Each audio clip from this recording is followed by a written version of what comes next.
अवधूत चिंतन श्री गुरुदेव दत्त श्री स्वामी समर्थ. आज आपण जाणून घेणार आहोत की रामनवमीची उत्पत्ती कशी झाली, त्यानंतर रामनवमी का साजरी केली जाते, त्यामागील रामनवमीचा इतिहास आणि त्याचे महत्त्व. चला तर मंडळी, मग व्हिडिओला सुरुवात करूया. रामनवमी हा एक भारतामधील मुख्य सणांपैकी एक सण आहे. हिंदू धर्मग्रंथानुसार भगवान प्रभू श्री रामचंद्र यांचा जन्म चैत्र महिन्यामधील शुक्ल पक्षात म्हणजेच नवमी तिथीला झाला. म्हणूनच या दिवशी रामनवमीला भगवान श्रीरामाची जयंती साजरी केली जाते. राम हा शब्द रवी या शब्दाचा समानार्थी शब्द आहे. याचाच अर्थ स्वतःचा प्रकाश म्हणजेच अंतर्मनाला प्रज्वलित करणे, म्हणजेच आपल्या अंतःकरणामध्ये जो प्रकाशाने ज्योत असते ते पेटते तो राम आहे.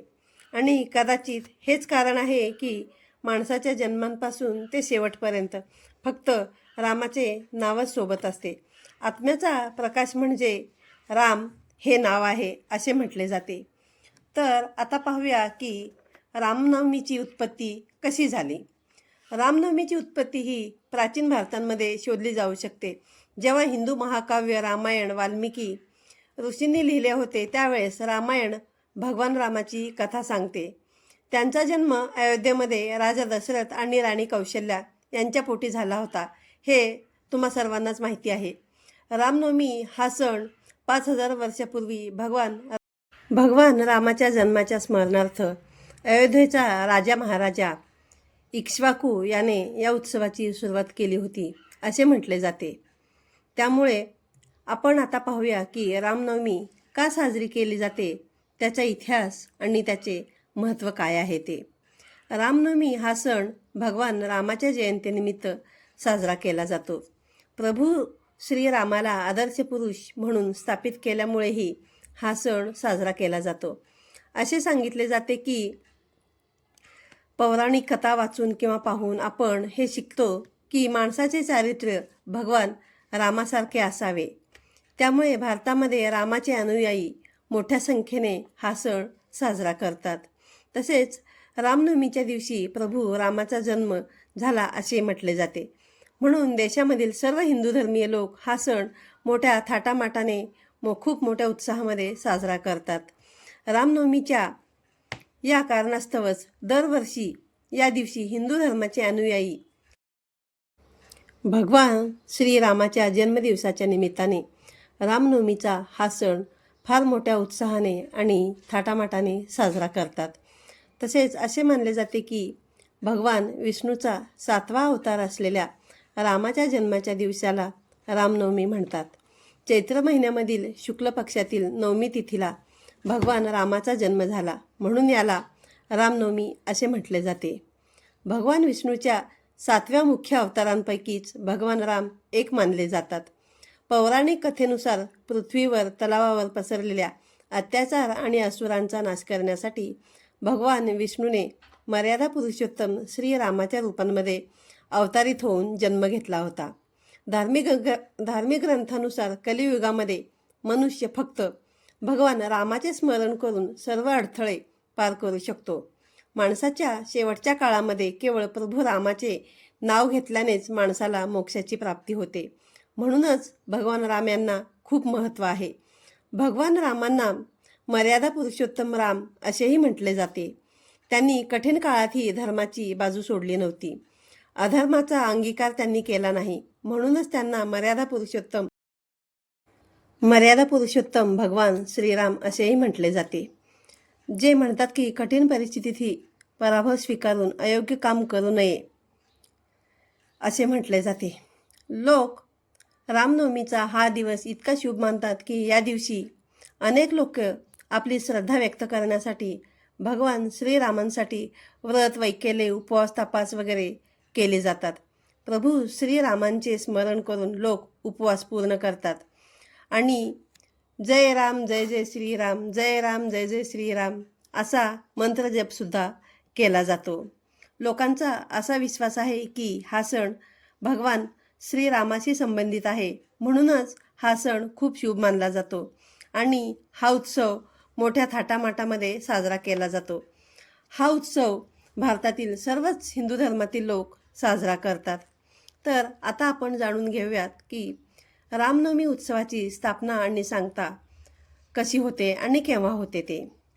चैत्रातील नवरात्रीची समाप्ती हीच रामनवमीच्या दिवशी होते. म्हणूनच या दिवशी हिंदू धर्माचे अनेक अनुयायी अयोध्येला जातात आणि सर्वात प्रसिद्ध शरयू नदीमध्ये स्नान करतात आणि या दिवशी अनेक लोक उपवास करतात आणि अनेक ठिकाणी हवनसुद्धा केले जाते. भगवान प्रभू श्री रामनवमीच्या दिवशी अनेक लोक स्नान करून घरोघरी रामचरित मानसाचे पठणसुद्धा करतात. लोक त्यांच्या घरातच नव्हे तर जवळपासच्या मंदिरामध्येही जाऊन हा उत्साह खूप मोठ्या आणि आनंदाने साजरा करतात. रामचरित मानसाचे पठण करतात. रामनवमीच्या दिवशी केवळ रामचरित्र मानसच नव्हे तर अनेक ठिकाणी पुराणांचेही पठण केले जाते आणि त्यानिमित्ताने अतिशय भव्य कार्यक्रमाचे सुद्धा आयोजन केले जाते. तर आत्ता जाणून घेऊयात आपण की रामनवमीचा इतिहास काय आहे ते.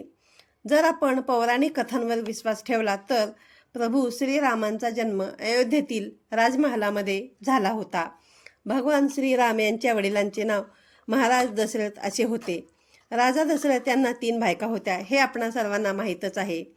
महाराज दशरथाच्या कोणत्याही पत्नीला मूल नव्हते. त्यामुळे महाराज खूप दुःखी आणि कष्टी होते आणि अस्वस्थ झालेले होते. असा त्रास घेऊन महाराज एकदा दशरथ महर्षी वशिष्ठांकडे पोहोचले होते. त्यावेळेस महर्षी वशिष्ठांकडे गेल्यावर त्यांनी आपले संपूर्ण दुःख महर्षी वशिष्ठांना सांगितले. त्यानंतर महर्षी वशिष्ठांनी त्यांना यज्ञ करण्यास सांगितले. तेव्हा महाराज दशरथ यांनी जसे महर्षी वशिष्ठांनी सांगितले तसेच ते केले. असे म्हणतात की यज्ञ संपल्यानंतर महर्षींनी त्यांना खायला खीर दिली होती आणि महर्षी वशिष्ठ म्हणाले की ही खीर तू तुझ्या 3 राण्यांना खायला दे. महाराज दशरथांनी ही खीर आपल्या 3 पत्नींना खायला दिली आणि 9 महिन्यानंतरच महाराज दशरथांची ज्येष्ठ पत्नी कौशल्या हिला अतिशय तेजस्वी पुत्र प्राप्त झाला. महाराज दशरथाचा हा पुत्र दुसरा तिसरा कोणी नसून तर भगवान श्रीराम होते असे मानले जाते. त्यानंतर राणी कैकेयीने भरतला जन्म दिला. भरत आपला भाऊ श्रीराम आणि त्यांच्याप्रती अत्यंत संवेदनशील होता आणि आपल्या भावांवर तो खूप प्रेम करत होता. राजा दशरथाची सर्वात धाकटी पत्नी आणि सुमित्रा हिला जुळ्या मुलांचा आशीर्वाद मिळालेला होता. त्यामुळे तिने एक मुलगा लक्ष्मण आणि दुसरा मुलगा शत्रुघ्न अशा ह्या 2 मुलांना त्यांनी जन्म दिला. लक्ष्मणाबद्दल कोणाला काहीच माहिती नाही. भगवान श्रीराम यांचा सर्वात प्रिय भाऊ म्हणजेच लक्ष्मण होता. असे म्हटले जाते की ज्या दिवशी रामाचा जन्म झाला होता तोच दिवस लोक रामनवमी म्हणून साजरा करतात. भगवान श्रीरामांचा जन्म हा असुरांचा नाश करण्यासाठी या पृथ्वीतलावर झाला होता आणि यासोबतच पृथ्वीवर धर्माची स्थापना करण्यासाठी भगवान श्रीरामांचा जन्म झाला होता. भगवान श्री राम हे भगवान श्री विष्णूचे 7वे अवतार होते.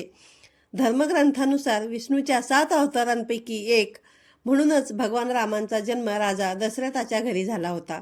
राजा दशरथ आणि राणी कैकेयी, कौशल्या आणि सुमित्रा यांचे भगवान श्रीरामांवरती खूप प्रेम होते. पण काही कारणास्तव त्याची कैकेयी त्याला वनवास दिला होता. प्रभू श्रीरामांचा जन्म त्रेतायुगामध्ये आई कौशल्याच्या पोटी मृत्यूलोकात झाला. तो मृत्यू समान आहे. मृत्यू म्हणजेच मृत्यू समान याचा अर्थ असा आहे. तर मंडळी आता आपण जाणून घेऊया की या कथेमागचा निष्कर्ष काय आहे तो. रामनवमी हा एक महत्त्वपूर्ण हिंदू सण आहे जो भगवान श्रीरामांचा जन्म म्हणून आपण साजरा करतो. जो सत्य, धार्मिकता आणि करुणेचे प्रतीक आहे म्हणूनच ते आपल्यासाठी पूज्य आहे. या सणाची उत्पत्ती प्राचीन भारतामध्ये झाली आहे आणि गेल्या काही वर्षामध्ये तो अधिकच विस्तृत आणि व्यापक उत्सवात विकसित झालेला आहे. रामनवमी साजरी करण्यावरून वाद निर्माण झाले असले तरी काही लोकांसाठी हा सद्गुणी जीवन जगण्याचा खूपच महत्त्वपूर्ण आणि चिंतन करण्याचा आणि उपासना आणि उत्सवामध्ये एकत्र येण्याचा प्रसंग म्हणून रामनवमी हा उत्सव फार मोठ्या थाटामाटाने साजरा केला जातो.